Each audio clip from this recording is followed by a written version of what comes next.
KOMU8's Decision 2024 election coverage starts now. Polls are open for one more hour across mid-Missouri as residents make their voices heard across the region. Good evening, everyone. I'm Evie Allen. And I'm Taylor Freeman. Thank you so much for joining us tonight. We've got team coverage tonight with reporters spread out across the region. They're covering the key races and issues you need to know about, from a recall vote in Columbia to city council races in Jefferson City. But we begin first with Proposition 1 in Boone County. If approved, it would freeze tax rates on property taxes for eligible seniors. School districts and municipalities in the county have expressed concern about a loss in revenue if this passes. KOMU8's Paige Porter is live in our downtown newsroom. Yes, Taylor and Evie, this proposition has caused a lot of controversy regarding the financial impact to schools and libraries. Many school districts and others in the county have expressed concern about the loss in revenue if it passes. Now, the driving force behind Proposition 1 was Senate Bill 190, which Governor Mike Parson signed into law last summer. But counties must still approve property tax breaks. I spoke with a Boone County commissioner and a Missouri House representative today. They are both watching closely to see how this will play out. The impact on the county is very little. And again, it comes down to the schools that are the ones that are going to feel it. CPS has estimated a huge impact. The political subdivisions will lose no money because this would only be for future increases. And this would only affect probably less than 10% of Boone County's population, and it's an opt-in. So people that want to not take the freeze, they don't have to take the freeze. We'll be watching as the results come in tonight. Reporting from the downtown newsroom, Paige Porter, KOMU8 News. All right, thanks, Paige. Well, turning now to the race for Columbia City Council, we're following several races, including the 2nd Ward, where a new representative will be elected to City Council. Let's get right over to KOMU8 Siobhan Harms, who's live from City Hall with a look at that race. Siobhan. Evie, Taylor, Columbia City Council members serve 3-year terms. This year, Ward 2 and Ward 6 seats are on the ballot. For Ward 2, there are 2 candidates on the ballot, and 1 candidate is running as a write-in. Lisa Meyer is a real estate professional with over a decade of experience. During her campaign, she's advocated for safety and infrastructure initiatives. Robert Schreiber III describes himself as the, quote, blue-collar candidate. He's a maintenance worker for the University of Missouri, and he says he's hoping to use his experience in maintenance and construction to help address housing issues in Columbia. Lucio Batoy IV is the write-in candidate. He works with the Missouri Department of Social Services in Boone County. Batoy says he would like to make Columbia more inclusive while also working on addressing poverty and affordable housing. And the Ward 6 Columbia City Council seat was also on the ballot today.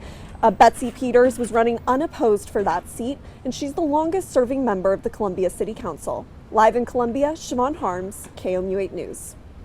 All right, thanks, Siobhan. Columbia's 1st Ward City Councilman Nick Knoth is up for a recall vote. Several months after he was elected, he took a lobbyist position for Missouri Realtors. Some 1st Ward residents took issue with this, but Knoth denies any conflict of interest.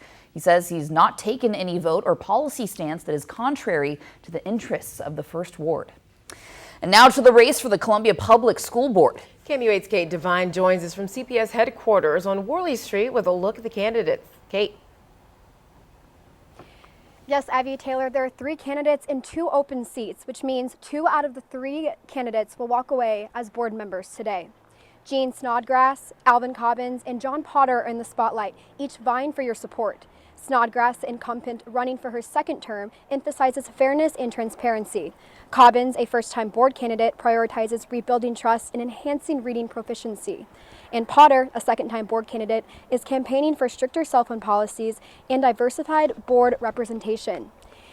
Each member elected will serve a 3-year term. Stay tuned at 9 and 10 for more election coverage and results. Live in Columbia, Kate Devine, KOMU8 News. All right, thank you, Kate. Well, every ward in Jefferson City has an open seat for City Council tonight. KOMU8's John Murphy joins us live from a polling location there. And John, that's normal for them, isn't it? Evie, Taylor, that's right. In Jefferson City, everyone gets to vote on a city council member every year. Now, not everyone has been voting today. I'm here in the 5th Ward at McClung Park. I spoke to a poll worker a couple minutes ago. She said only 350 people have showed up so far, and that's not very many, especially with only an hour left until polls close. But let's go ahead and take a look at a map of the different wards in Jefferson City. There's 5 of them, and each ward has 2 council members, and they each serve 2-year terms. But they're elected in opposite years, so one is up for election every cycle. Now, 2nd Ward Councilman Mike Lester is the only person running unopposed. There are no incumbents in the 3rd and 5th wards, so there will be at least 2 new council members. Now, I'll be back here live again at 9 and 10 o'clock with election results, but for now, live in Jefferson City, John Murphy, KOMU 8 News. Temperatures across the region a lot colder than this time yesterday. We'll break it down for you coming up.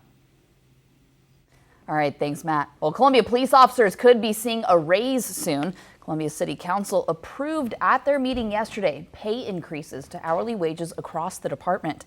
KMU 8's Nathan Lee spoke with the city on what they hope will come from the changes.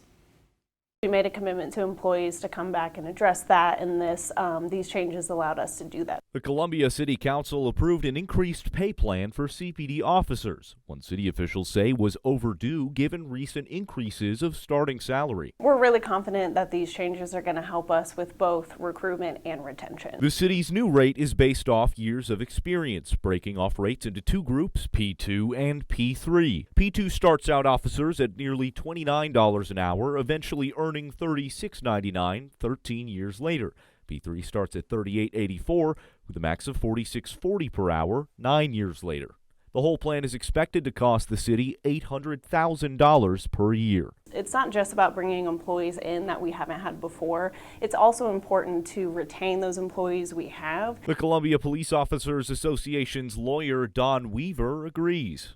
It's very important if you can retain your seasoned officers. Saying that the effort to get the best and the brightest officers for Columbia is one worth paying for. The community might balk at the price tag, but I guess you get what you pay for, and you need to be able to attract and retain the best people to be officers of this community. I'm Nathan Lee, KOMU 8 News. The changes are expected to go into effect for officers on April 14th of this year. As of now, only officers represented by the Columbia Police Officers Association will see the increase. And the nation is preparing for a solar eclipse. Why you should think twice about reusing your old eclipse glasses.